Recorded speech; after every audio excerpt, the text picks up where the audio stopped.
Salam sepak bola ya. Aku baru kelar nonton untuk undian UCL ya, dari babak grup,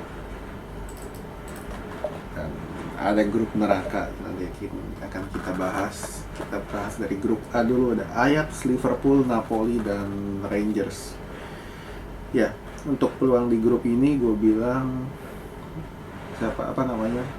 cukup merata ya antara Ajax dan Napoli. Cuman kalau kita bicara Liverpool, kalau pemainnya balik semua, sistemnya berjalan, Liverpool ini bisa jadi juara grup. Dan sekarang pertanyaannya adalah siapa yang mendampingi antara Ajax atau Napoli.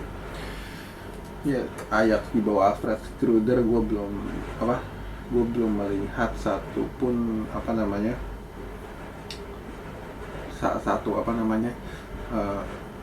tantangan lah berbanding terbalik dengan Napoli. Napoli ini pelatihnya masih sama, Spalletti juga kita tahu di Serie A pun dia disegani ya, karena ya pelatih ini gue bilang nggak jelek-jelek banget. Cuman kalau kita bicara squad untuk Ajax maupun Napoli, sama-sama ditinggal pemain bintangnya untuk sektor bertahan.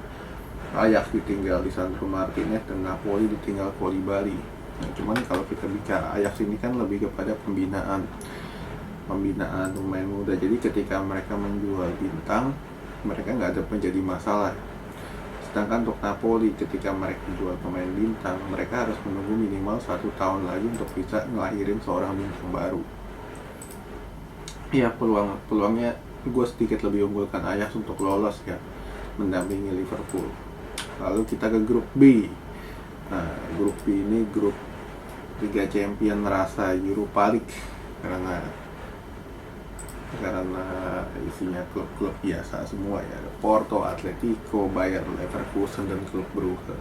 Ya, ATM mungkin akan lolos sebagai juara grup didampingi oleh Porto ya. Porto kualitasnya lebih di atas dari Leverkusen rank 3 dan rank 4 klub Brugge. Lalu di grup C, grup C ini yang menarik, Bayern Munich, Barcelona, Inter Milan, dan Victoria Plzen. Ya, Victoria ini gue nggak melihat mereka bisa kasih kejutan, kemungkinan besar di rank 4.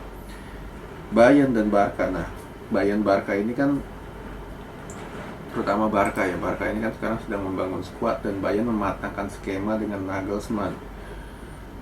Peluang kedua tim ini untuk menjadi juara grup cukup besar. Nah, di bawahnya ini ada Inter. Inter kemungkinan besar bisa menyodok kalau minimal mereka nggak kalah ketika berhadapan dengan Bayern atau Barca. Cuman peluang Bayern atau Barca ini jauh lebih besar ketimbang Inter. Ya, mungkin Inter akan ke UEL lah musim ini.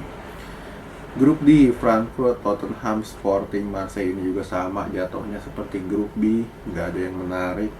Spurs kemungkinan besar akan lolos murni dari kualitas pemainnya, didampingi oleh ya mungkin antara Marseille atau Frankfurt. Dan mungkin Marseille akan lebih mendampingi karena Frankfurt kan kehilangan pemain andalannya Kostic ke Juve. Frankfurt rank 3 dan ya Sporting rank 4. Grup E, Milan, Chelsea, Salzburg, Dinamo Zagreb. Ya, Chelsea di bawah Tuchel harusnya ya bisa lolos karena grup ini nggak berat. Nah, pendampingnya siapa? Pendampingnya antara Milan atau Salzburg. Milan kalau penampilannya seperti musim lalu ya bukan nggak mungkin mereka bisa nggak lolos, dan bisa Salzburg yang lolos seperti musim lalu karena udah besar. Ya, cuman kalau kita bicara di atas kertas kualitas pemain Milan ya sedikit lebih di atas dari Salzburg. Ya, kemungkinan besar Milan rank 2, cuman Salzburg bisa kasih kejutan juga untuk lolos. Rank 4 Zagreb. Grup F, Madrid, Leipzig, Shakhtar, Celtic. Ya, Madrid lolos 100% juara grup didampingi oleh Leipzig rank 3, Celtic 4, Shakhtar Donetsk. Jadi nggak ada yang menarik lah. Grup G, City, Sevilla, Dortmund, Copenhagen. Nah, ini agak tricky ya, dimana City ketemu Dortmund pun juga nggak mudah juga. Cuman Dortmund kan kehilangan seorang Haaland yang pindah ke City. Sekarang mereka strikernya nggak begitu banyak, nggak begitu bagus. Haller juga lagi cedera.